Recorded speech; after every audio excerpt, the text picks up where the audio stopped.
ஆராதனை துதி ஆராதனை முழு உள்ளத்தோடு ஆராதனை ஆராதனை துதி ஆராதனை முழு பலத்தோடு ஆராதனை அல்லேலூயா ஆராதனை அல்லேலூயா ஆராதனை அல்லேலூயா ஆராதனை அல்லேலூயா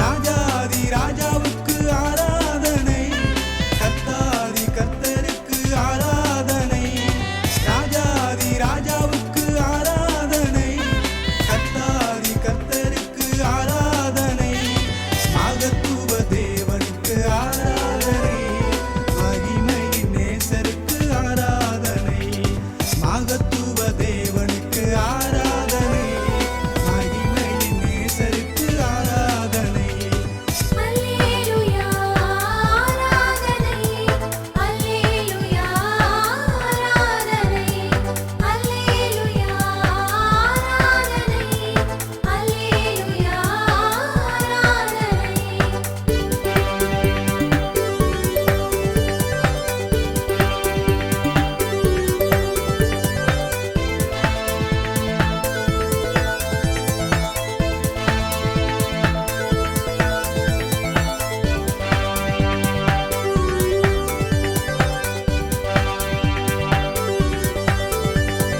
எல்லாம் அல்ல தேவனுக்கு ஆராதனை எல் சடாய் தேவனுக்கு ஆராதனை எல்லாம் அல்ல தேவனுக்கு ஆராதனை எல் சடாய் தேவனுக்கு ஆராதனை எபினேசர் ஆனவர்க்கு ஆராதனை எனக்காய் வந்தவர்க்கு ஆராதனை எபினேசர் ஆனவர்க்கு ஆராதனை எனக்காய் வந்தவர்க்கு ஆராதனை அல்லேலூயா ஆராதனை அல்லேலூயா ஆராதனை அல்லேலூயா ஆராதனை அல்லேலூயா ஆராதனை ஆராதனை துதி ஆராதனை முழு உள்ளத்தோடு ஆராதனை ஆராதனை துதி ஆராதனை முழு பலத்தோடு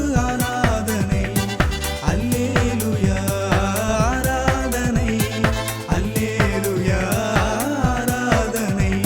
கர்த்தருக்கு ஸ்தோத்திரம். Welcome to fast and poster. இந்த நாளுக்கான தேவனுடைய ஆசீர்வாத வார்த்தை 1 சாமுவேல் எழுதின புத்தகம் 24 அதிகாரத்தின் 19 வசனத்தை நான் உங்களுக்காய் வாசிக்க விரும்புகிறேன். ஒருவன் தான் மற்றவனை கண்டுபிடித்தால் அவனை சுகமே போக விடுவானோ? இன்று நீ எனக்கு செய்த நன்மைக்காக கர்த்தர் உனக்கு நன்மை செய்வாராக. கிறிஸ்துவில் பிரியமான தேவ ஜனமே, இந்த காலவோடு உங்கள் யாவருக்கும் இயேசுவின் நாமத்தினால் எங்களுடைய அன்பின் வாழ்த்துக்கள். இந்த காலவோடு தேவனுடைய ஆசீர்வாத வார்த்தை எங்களுக்கு கொண்டு வந்து ஜெபிப்பதிலே நான் மிகவும் சந்தோஷப்படுகிறேன். நாம் வாசிக்க கேட்டதான இந்த ஆசீர்வாத வார்த்தை தாவீதுக்கும் சவுல் ராஜாவுக்கும் இடையே நடந்ததான ஒரு உரையாடலாகும். தாவீதை கொல்லும்படி சவுல் ராஜா திட்டமிட்டு அவனுக்கு விரோதமாக அவன் பிராணனை வாங்க அவன் வகை தேடி சுற்றி திரிந்து கொண்டிருந்தான். ஒன்றை நாம் அறிந்து கொள்ள வேண்டும். அது என்னவெனில், நம்முடைய சத்துருக்களோடு கூட நமக்கு விரோதமாய் எழும்பின அந்நியர்களை எல்லாம் நாம் ஜெயம் கொள்ள முடியும். நம்முடைய சொந்த குடும்பங்கள்ல சகோதரர்களால் கூட பிறப்புகள் இல்ல உறவுகள்ல இருந்து எழும்புகிறதான அவர்களிடத்தில் நாம் ஜெயம் கொள்வது ரொம்ப நாட்கள் எடுக்கும், காலங்கள் அதற்கு தேவைப்படும். அது தாவீதினுடைய அனுபவத்திலே நாம் கற்றுக்கொள்ள முடியும். அவனை சுற்றி இருந்ததான எத்தனையோ சத்துருக்களை எல்லாம் நிமிஷ பொழுதிலே நாள் பொழுதிலே அவர்களை முடித்து விட்டு ஜெயம் எடுத்ததான தாவீது தன்னுடைய சகோதரன் தன் கோத்திரத்தில் ஒருவனான முதல் ராஜாவாம் சவுல் ராஜாவாம் சகோதரனோடு கூட போராடி கொண்டே இருக்கிறார். ஆனாலும் சவுல் தாவீதை விடுவதாக இல்லை. நிச்சயமாக தேவ பிள்ளையாகிய நமக்கு அழைக்கப்பட்டு இருப்போமானால் தேவன் நம்மை தெரிந்தெடுத்து அபிஷேகித்திருப்பது உண்மை. ஆதலால் உங்கள் வாழ்வு தோல்வி அடைவதில்லை. இந்த நாளை குறித்து, இந்த நாளுக்குரிய காரியத்தை குறித்து நாம் கவலை கொள்ள வேண்டாம். எத்தனையோ பேருக்கு நன்மை செய்திருப்பீர்கள், கொடுத்திருப்பீர்கள். அவர்களுக்கு ஏதாகிலும் ஒரு வகையில மற்றவர்களுக்கு உதவிகரம் நீட்டி இருக்கிறதான உங்களை அவர்கள் மறந்திருக்கலாம். ஆனால் தெய்வம் அதை மறப்பதில்லை. இந்த கால வேளை நாம் வாசிக்க கேட்ட வார்த்தை அதுதான். சவுல் தாவீதுக்கு இவ்வளவு துரோகம் செய்து அவனை அழித்திட அவன் திட்டமிட்டு இருந்த போதிலும் அவன் பிராணனை வாங்க ஆட்களை கூட்டிக் கொண்டு அவன் இருக்கிற இடத்தை கண்டுபிடித்து அவனை முடிக்க வேண்டும் என்று சொல்லி திட்டமிட்டு அவன் பிரயாணம் பண்ணி புறப்பட்டு வந்து ஒரு கெவிலே அவன் வந்து சிக்கினான். தாவீதும் அதே கெவிலே இன்னொரு சைடுல இருக்கிறார். தாவீதோடு கூட இருக்கிறவர்கள் சொல்லுகிறார்கள், இன்று கர்த்தர் உன் சத்ருவை உன் கரத்தில் ஒப்பு கொடுத்தார் என்று சொல்லும் போது தாவீது அந்த வார்த்தைக்கு செவி கொடுக்கவில்லை. தேவனுடைய சித்தத்திற்கு தன்னை ஒப்பு கொடுத்தான். இப்படி நாமும் மற்றவர்களுக்கு நன்மை செய்து தோல்வி அடைந்து சோர்ந்து போனதான பலருக்கு நன்மை கரம் நீட்டி பலருக்கு உதவி செய்து குடும்பமாக இல்லை உங்களுடைய குடும்பத்தார் இப்படி எல்லாம் செய்ததுனாலே தான் நான் இப்படியெல்லாம் கஷ்டம் அனுபவிக்கிறேன் என்று சொல்லி சிந்திக்கிற உங்களுக்கு நான் இந்த வார்த்தையை கொண்டு வருகிறேன். இப்படி சோர்ந்து போனதான உங்களை இந்த கால ஓலை கத்த தைரியப்படுத்துகிறார். தாவீதோடு இருந்தவர்கள் அப்படி சொன்ன போதிலும் தாவீது பட்டயத்தை எடுக்கவில்லை, அவனுடைய பிராணனை வாங்கவில்லை. அங்கே சொல்லுகிறான், அவர் சத்துருவாய் இருந்தாலும் என்னை பகைக்கிறவராய் இருந்தாலும் எனக்கு விரோதமான மனுஷனாய் இருந்தாலும் என் பிராணனை தேடுகிறவனும் என் பிராணனை அழிக்கிற மனுஷன் அவன் என்பதை நான் அறிந்திருந்தாலும் ஒன்றை நான் அறிவேன், இதற்கெல்லாம் அப்பாற்பட்டு அவர் தேவனால் அபிஷேகம் பண்ணப்பட்டவர், தேவனுடைய மனுஷன், தேசத்தினுடைய முதல் ராஜா. அவர் மேல் நான் கை போட மாட்டேன், கர்த்தர் அதை பார்த்து கொள்வார் என்று சொல்லி அவருடைய சால்வையின் ஓரத்தை அவன் கொஞ்சம் துண்டித்துக் கொண்டு தன் கையில் எடுத்துக்கொண்டு பின்பு சவுல் ராஜாவை பின்தொடர்ந்து போய் அந்த வார்த்தை சொல்லும் போதுதான், சவுலே, இந்த நாளில் என்னோடு இருக்கிறவர்கள் உன்னை கொண்டு போட சொன்னார்கள், ஆனால் நான் உமக்கு உன் பிராணனுக்கு ஒரு தீங்கும் நான் செய்யவில்லை, பாரு உம்முடைய சால்வையின் ஓரத்தை நான் துண்டித்துக் கொண்டு என் கையில் வைத்திருக்கிறேன் என்று சொல்லி அவன் தன்னை அடையாளப்படுத்தின போது, நடந்த சம்பவத்தை எடுத்து சொல்லி அதை அடையாளப்படுத்தின போதுதான் சவுல் சொன்ன வார்த்தையை தான் நாம் வாசிக்க கேட்ட வார்த்தை. அந்த வார்த்தையின் பிந்தின பாகம் இப்படியாய் சொல்லுகிறது, இன்று நீ எனக்கு செய்த நன்மைக்கு தக்கதாக கர்த்தர் உனக்கு நன்மை செய்வாராக என்று சொல்லி இந்த கால ஓடை இப்படி அநேகருக்கு நன்மை செய்து அநேகருக்கு கரம் நீட்டி இப்படி சோர்ந்து போனதான உங்களுக்கு இந்த உலகம் நன்மை செய்யலனாலும் நீங்க கர்த்தரை நம்பி செய்த ஒவ்வொரு காரியத்திற்கான நற்பலனை கர்த்தர் இந்த கால ஓடை உங்களுக்கு தந்துருவா. அதை சவுல் சொல்லுகிறான், நீ எனக்கு செய்ததற்கு பதிலாக நான் ஒன்றும் செய்திட முடியாதப்பா, நீ என்னிலும் பெரியவனாய் இருக்கிறா, கர்த்தர் உனக்கு நன்மை செய்வார். இந்த கால ஓலை தண்ணீர் மேலே உன் ஆகாரத்தை போடு.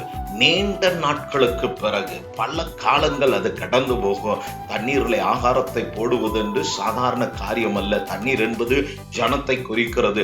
உங்களிடத்தில் நன்மை பெற்றவர்கள் அதே இடத்தில் இருப்பதில்லை, அவர்கள் கடந்து போய் விடுவார்கள், அடுத்தவர்கள் வருவார்கள்.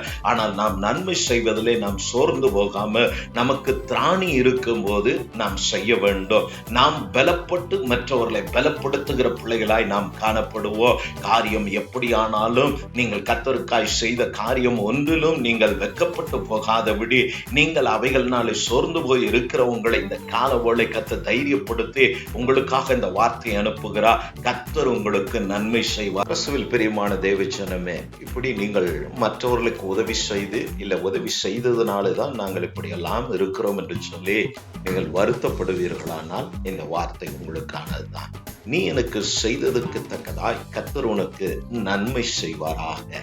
நீங்க கர்த்தரை நம்பி செய்த இந்த நன்மையான காரியங்களுக்காக தான் கர்த்தர் இன்னைக்கு மற்றவர்களை போல் மடிந்து போகாமல் உங்களுக்கு வந்த போராட்டங்கள், உங்களை எதிர்த்த சத்துருக்கள், உங்களுக்கு விரோதமான காரியங்கள் எல்லாம் நீங்கள் மடிந்து போயிருப்பீர்கள். கர்த்தர் உங்களை தம்முடைய கிருபையினாலே காத்தது நீங்கள் செய்த நன்மைகள் ஆகும்.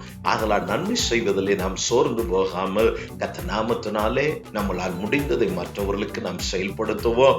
அதற்கு பதிலாய் அவர்கள் இந்த மனிதர்கள் உங்களிடத்தில் நன்மை பெற்றவர்கள் உங்களுக்கு பதில் செய்கிறார்களோ இல்லையோ, கர்த்தர் அவைகளுக்கெல்லாம் சரியாக உங்களுக்கு செய்கிற தெய்வமாய் இருக்கிறார். ஆதலால் இந்த கால ஓலை இப்படி மனம் தளர்ந்து போன உங்களை கர்த்தர் தைரியப்படுத்தும்படியான வார்த்தையை அனுப்பி இருக்கிறார். ஆதலால் இந்த வார்த்தையை கொண்டு உங்களை நீங்கள் திடப்படுத்திக் கொள்ளும்படி நான் இந்த கால ஓலை உங்களை உற்சாகப்படுத்துகிறேன்.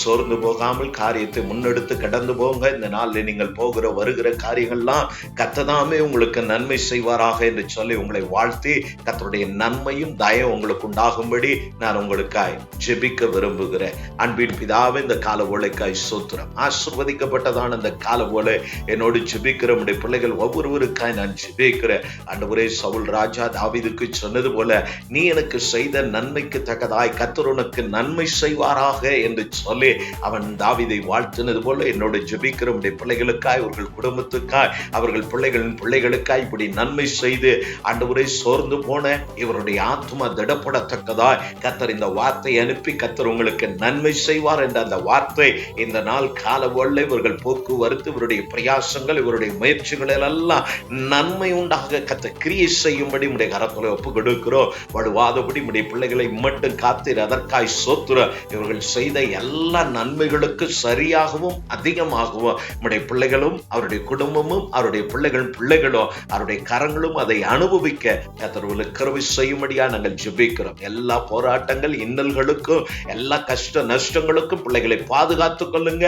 செய்த நன்மைகளை இவர்கள் சந்ததியாய் அதை அனுபவிக்க கர்த்தர் இந்த கால ஓலை கிருபை செய்யும்படி உடைய கரத்துல ஒப்பு கொடுக்கிறோம். ஒவ்வொருவரையும் ஆசீர்வதியும் காத்துக்கொள்ளும். நசனாகிய இயேசு கிறிஸ்துவின் நாமத்தினாலே பிதாவே, ஆமென், ஆமென்.